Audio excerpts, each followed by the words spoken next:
Stop 1 for the many Davids. Samuel Bach presents the image of a youthful David as he prepares to battle Goliath. The young David holds in his left hand the slingshot, and in his right hand a small pebble, which will be used to fell the giant.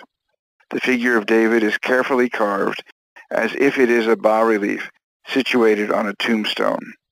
On that tombstone is engraved in Hebrew the name David, or David, and atop the tombstone are small pebbles.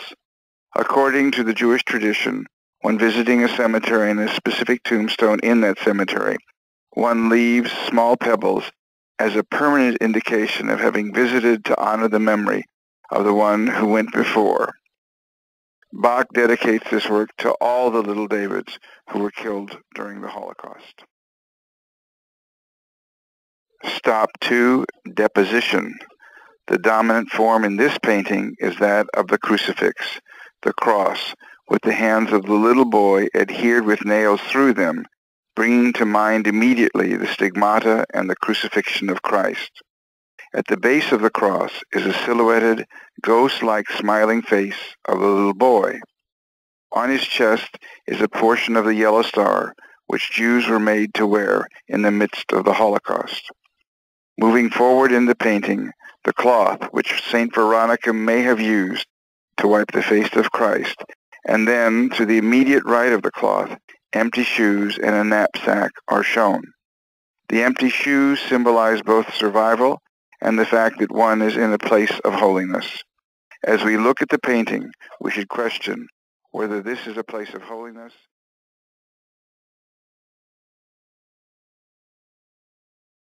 Stop 3, Moishele. 2 tablets are held high by the figure of the young boy, his hands extended in the cruciform position. The tablets themselves have been fractured, and on them the 10 letters representing 1 through 10 in Hebrew represent each of the 10 commandments. The little boy wears a medallion of a blank tablet waiting to be written upon.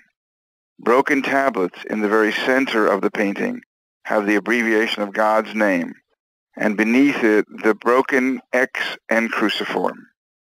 Each of the images recalls the necessity for us to acknowledge the war and the fact that people continue to act in ways that violate the 10 Commandments, which serve as the fundamental social structure of Western civilization. Stop 4, ancient memory. Bach shows us the symbol of fortitude and courage of the people of old on Masada. This Herodian fortress above the stark desert now symbolizes what was and what will not be again. In this setting, the form of the fortress is portrayed as a structure and the outline of the little boy. An image of the little boy, again with his hands raised both in surrender and awe, stands above the entire landscape of the desert. We are reminded that acts of evil were perpetrated on children in the past, certainly in the present, and hopefully not in the future. Although this is called ancient memory, it is also a call to action on our part for a better future.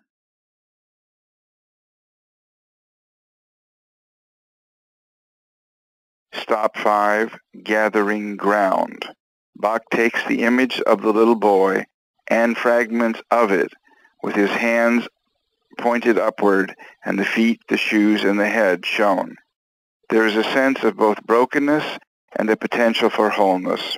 We need to take each of these elements and reconfigure them, put them together, and move on with life. Such is breaking and trauma.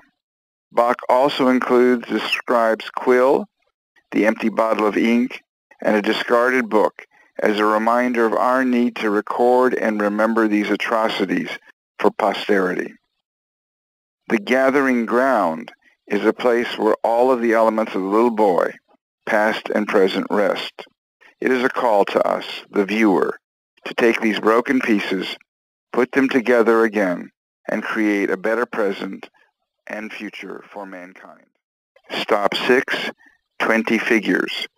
A winged figure sits with an open book, counting each of the silhouetted images that have been stacked one on top of another.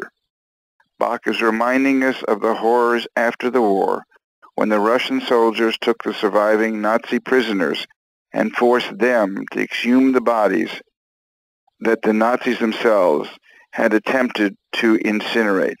This painting is another reminder of the little boy and his destruction, which serves in Bach's art as a mandate to us to behave in a different manner with a different set of concerns to make the world a better place for children.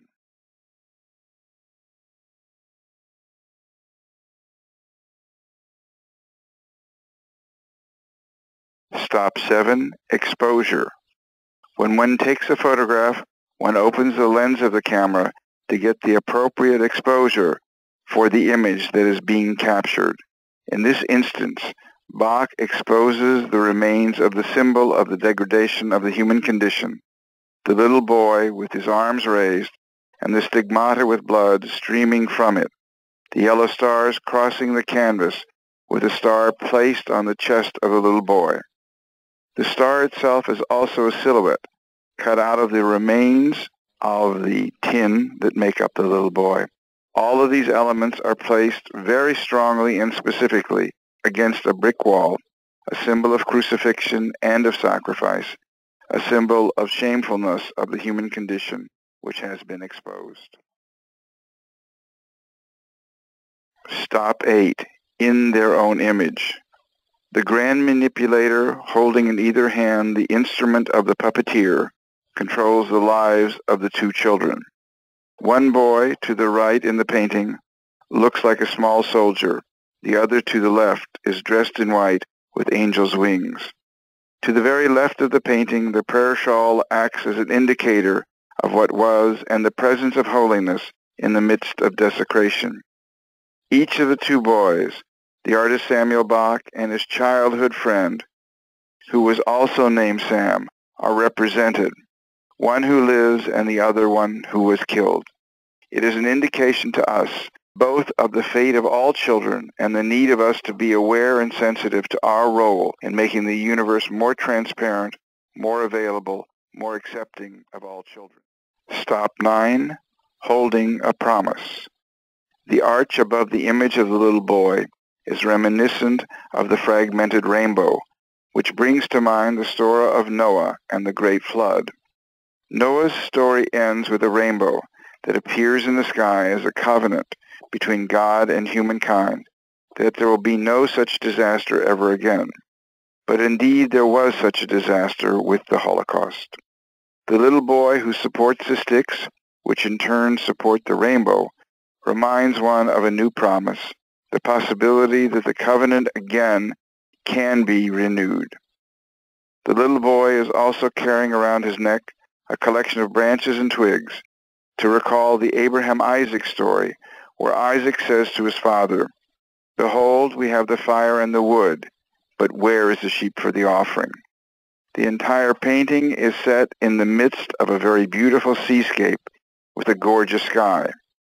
The contradictions that are represented by this painting and others in Bach's collection, Icon of Loss, beckon you.